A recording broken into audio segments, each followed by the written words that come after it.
এই দুর্নীতির অভিযোগে সিবিআই, ইডি তারা তদন্ত করছিল। তাদের চিহ্নিত করা মাত্র 264 এবং 96 জন অযোগ্য চিহ্নিত করতে পেরেছে তারা। তাই এই মাত্র কয়েকজনের জন্য 32,000 জনের চাকরি বাতিল হতে পারে না। 9 বছর পর মানে 2016 সালে তারা এরা চাকরি পেয়েছিলেন। যারা আজকে আনন্দে উদ্ভাসিত তারা চাকরি পেয়েছিলেন 2016 সালে। 2025-এ তাদের চাকরি গেলে বিরাট একটা প্রভাব পড়তে পারে। তাই আজকে সেই 2023-এর নির্দেশ খারিজ করে দিল ডিভিশন বেঞ্চ। আজকে আনন্দে কারো চোখে জল, মিষ্টি মুখ, আলিঙ্গন সমস্ত হচ্ছে হাইকোর্ট চত্বরে। দেখুন আনন্দের ছবি।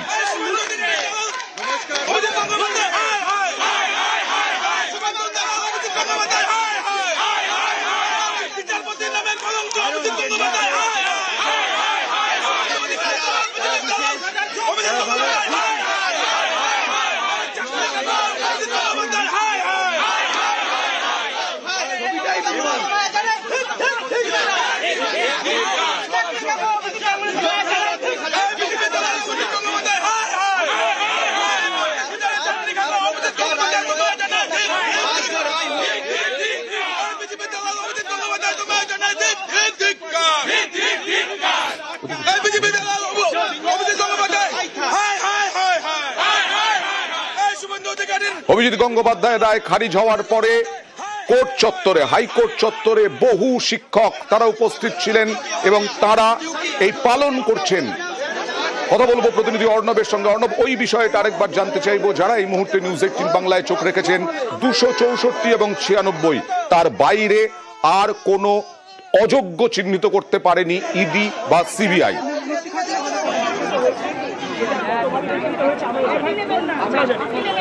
একেবারে তাই। আদালত ডিভিশন বেঞ্চের চোখে চিহ্নিত দাগি 264, সিবিআই এবং ইডি তাদের তথ্য বলছে।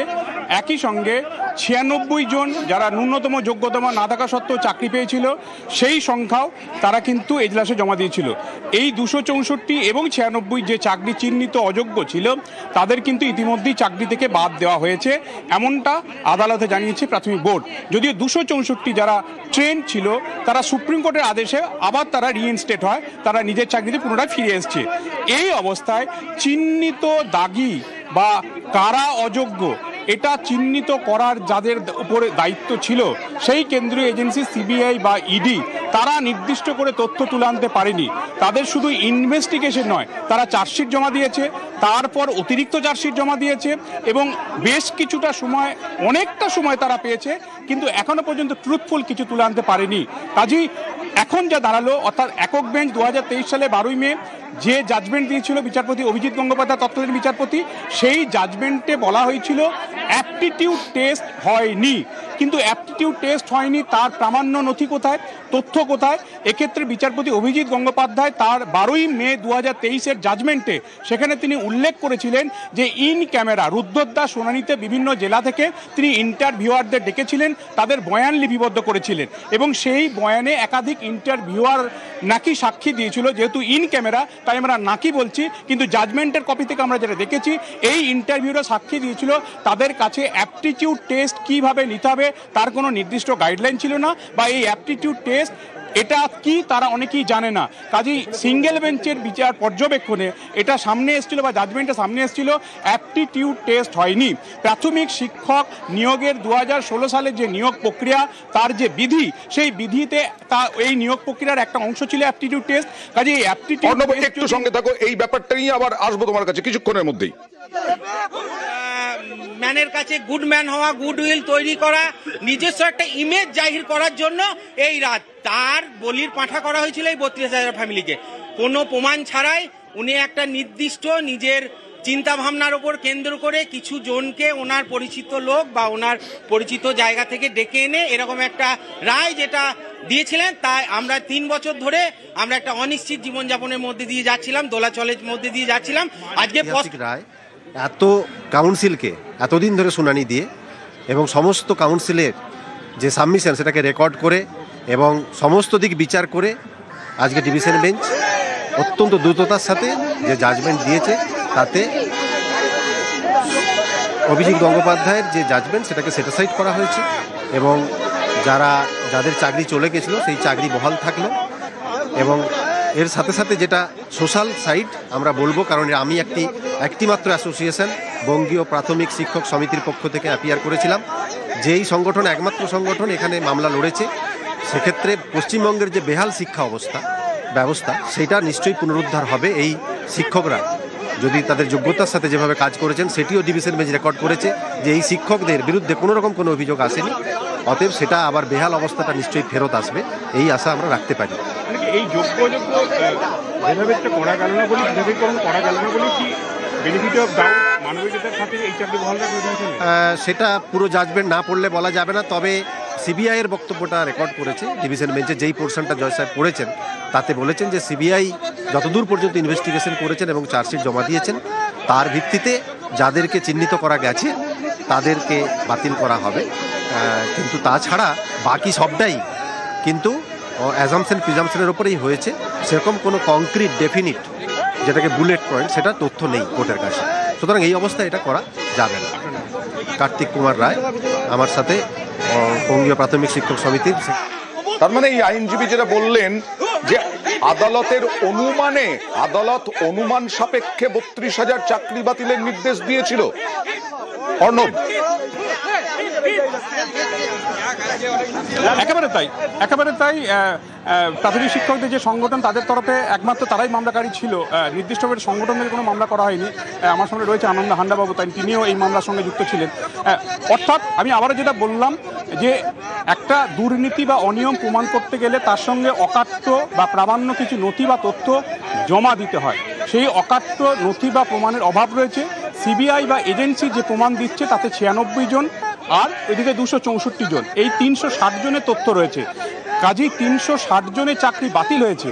কিন্তু এই প্রক্রিয়াটা বাকি এই 32,000 চাকরি বাতিল করার জন্য যে অনিয়ম বা যে দুর্নীতির তথ্য প্রমাণ চাই তা কিন্তু আসেনি। শুধুমাত্র একটাই তথ্য প্রমাণ, অ্যাপটিটিউড টেস্ট হয়নি।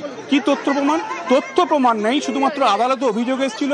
একজন সাংবিধানিক আদালতের বিচারপতি হয়ে একটা রোয়িং এনকোয়ারি করেছিলেন, সেটা জুডিশিয়ারির পক্ষে সঠিক কাজ নয় বলে ডিভিশন বেঞ্চ পর্যবেক্ষণ রাখছে। অর্থাৎ একজন বিচারপতি তিনিই যদি অনুসন্ধান করবেন, তিনিই যদি তদন্তের কাজে লিপ্ত হবেন, তাহলে তো একটা সমান্তরাল তদন্ত হয়ে গেল।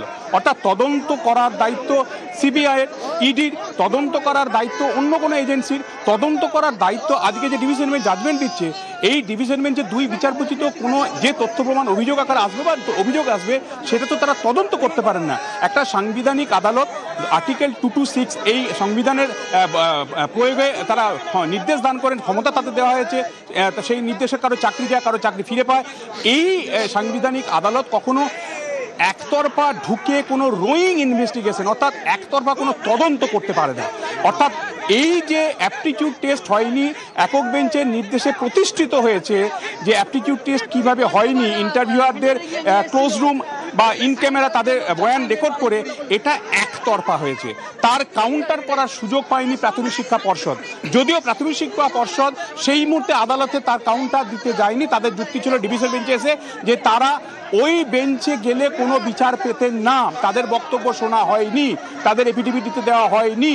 এই জায়গায় অর্থাৎ একটা নিয়োগ প্রক্রিয়া, তার লিখিত পরীক্ষা, এখানে টেট, টিচার্স এলিজিবিলিটি টেস্ট, টেটের পর ধাপ রয়েছে, ইন্টারভিউ হবে, অ্যাপটিটিউড টেস্ট হবে, কাউন্সিলিং হবে, তারপর চাকরি। এই অ্যাপটিটিউড টেস্টের যে নাম্বার, সেই নাম্বারটা অ্যাপটিটিউড না হওয়াতেও তারা অনেকেই পেয়ে গেছেন। এইখানেই বৈষম্য হয়েছে, কিন্তু অ্যাপটিটিউড টেস্ট যে হয়নি, বিচারপতি রোয়িং এই মুহূর্তে অর্ণব আসবো তোমার কাছে। এই মুহূর্তে আমার সঙ্গে রয়েছেন বিজেপি মুখপাত্র দেবজিৎ সরকার। দেবজিৎ, আপনি তো জানেনই যে পর্যবেক্ষণ হাইকোর্ট দিল যে 264 এবং 96 জন এদেরকে অযোগ্য বলে চিহ্নিত করতে পেরেছে সিবিআই এবং ইডি, তার বাইরে নয়। এবং আদালত অনুমান সাপেক্ষে 2023-এ এই নির্দেশ দিয়েছিল চাকরি বাতিলের, চাকরি বহাল রইল। তৃণমূল বলছে বিচারের বাণী নীরবে নিভৃতে কাঁদে, বারবার চাকরি খাওয়ার চেষ্টা করছে, সরকার তো চাকরি দেওয়ার চেষ্টা করে। সরকার চাকরি দেওয়ার চেষ্টা করে, এটা হওয়া উচিত, এটাই তো গভর্নেন্স। কিন্তু তৃণমূল কংগ্রেস যেভাবে চাকরি দেওয়ার চেষ্টা করেছে, সৎরঞ্জন অসৎরঞ্জনদের চায়ের দোকান, পানের দোকান, পাড়ার মোড়ে মোড়ে দাঁড় করিয়ে ঘুষ নিয়ে, তার প্রভাব পশ্চিমবঙ্গের মানুষের উপরে পড়েছে, সমাজের উপরে পড়েছে। আমরা ভারতীয় জনতা পার্টির তরফ থেকে একটা কথা বারবার পরিষ্কার করেছি, আমরা চাই যারা চাকরি পেয়েছেন যোগ্যতার বলে, যারা কোনো সৎরঞ্জন অসৎরঞ্জনের মাধ্যমে টাকা দিয়ে শিক্ষামন্ত্রীর ফ্ল্যাটে বা তার বান্ধবীর খাটের নিচে কিংবা কোনো মন্ত্রীর দেহরক্ষীর বাড়িতে সেই টাকা জমা রেখে চাকরি পাননি, যারা বিভিন্ন সময় চাকরি নিয়ে ছেলেখেলা করেছেন, মানুষের সঙ্গে অপরাধ করেছেন, প্রশাসনিক দুর্নীতি করেছেন, মেধাকে প্রতারণা করেছেন এবং সেই সিস্টেমের মধ্যে থেকে যারা চাকরি পেয়েছেন তারা চাকরি করবেন না। জনগণের ট্যাক্সের পয়সায় এক্ষেত্রেই তো মাত্র ইডি এবং সিবিআই 264 এবং 96 জন অযোগ্য চিহ্নিত করতে পেরেছেন। তাছাড়া তো 32,000 মানুষ যারা চাকরি করছেন তাদের চাকরি বহালই রইল। দেবজিৎ, বহাল যদি থাকে এটা তো ভালো কথা, কিন্তু যোগ্যতমদের বহাল থাকা উচিত, যোগ্যদের বহাল থাকা উচিত। বাকি তদন্ত চলবে, তার মানে তদন্ত শেষ হয়ে যায়নি এবং মহামান্য ডিভিশন বেঞ্চ একথা বলেননি যে তদন্তটাই শেষ হয়ে গেছে। সবাই সন্দেহের ঊর্ধ্বে, যারা রইলেন তারা, তাদের মধ্যে যদি কেউ এইরকম ব্ল্যাক শিপ থেকে থাকেন তারাও এখন থেকে ভাবতে থাকুন, তাদের কিন্তু চাকরি যেতে পারে। আমরা কারো চাকরি খাওয়ার পক্ষে নই, কিন্তু বেআইনিভাবে দুর্নীতিগ্রস্ত অবস্থায় চাকরি করা এটার আমরা তো প্রতিবাদ করবই, এটাই তো স্বাভাবিক। বেশ। আর ইতিমধ্যেই শিক্ষামন্ত্রী ব্রাত্য বসু তিনি এক্স হ্যান্ডেলে পোস্ট করেছেন, লিখেছেন, আজ মহামান্য হাইকোর্টের ডিভিশন বেঞ্চের রায়ের পরিপ্রেক্ষিতে প্রাথমিক শিক্ষা পর্ষদকে অভিনন্দন জানিয়েছেন। হাইকোর্টের সিঙ্গল বেঞ্চের রায় বাতিল হয়েছে, 32,000 প্রাথমিক শিক্ষকের চাকরি সম্পূর্ণ সুরক্ষিত রইল বলে তিনি জানালেন। শিক্ষকদেরও শতত শুভেচ্ছা জানিয়েছেন এবং জানিয়েছেন সত্যের জয় হলো। এক্স হ্যান্ডেলে পোস্ট করেছেন, লিখেছেন ব্রাত্য বসু। প্রাথমিকে 32,000 চাকরি বাতিল নয়, প্রাথমিকে 32,000 চাকরি বহাল। যারা নিউজ 18 বাংলায় এই মুহূর্তে চোখ রেখেছেন, এই মুহূর্তের সব থেকে বড় খবর, সিঙ্গল বেঞ্চের নির্দেশ খারিজ। সিঙ্গল বেঞ্চের নির্দেশ দেওয়া হয়েছিল 2023-এ, 32,000-এর চাকরি গিয়েছিল প্রাথমিকে, ডিভিশন বেঞ্চ খারিজ করে দিল।